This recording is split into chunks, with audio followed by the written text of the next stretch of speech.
কি হলো? বাড়ি এসে গেছি।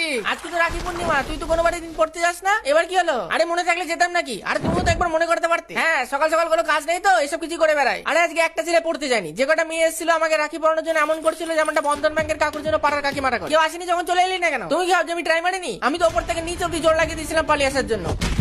হ্যালো ভাই, ল্যাপটপের ব্রাউজিং হিস্ট্রিটা ডিলিট করে দিস। এত মেয়ে এত রাখি পড়ে দিয়েছে, আলাদা করে বস্তায় ভরে আনতে হয়েছে রাখিগুলো। আমাকে দিস, আমি রেখে দেবো ভালো করে। তার চেয়ে ভালো আইডিয়া আছে আমার কাছে। কি রাখি নেবেন? রাখি নতুন কালেকশন। এমন কিছু করবি না তুই, সবাই ভালোবেসে দিয়েছে। এমন মার মুখে ভালোবাসা তো আগে কখনো দেখিনি। আরে এই চক্করে তুই একটা মেয়ে কমসে কম তোর ধারে কাছে তো গেছে, নাহলে তো কেউ পাত্তাই দেয় না। উফ, দিলে তো মনটা ভেঙে। ভাঙা মন থেকে মানে বলে স্নিগ্ধ এসেছিল বাড়িতে। দিয়ে কি বললো? তোর জন্য চকলেট রেখে গেছে। ওমা তাই আর বলেছে বিকালে দেখা করতে পারকে, রাখি পড়াবে তোকে।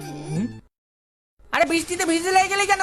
এই মন মানে না। আরে খেতে যত সব।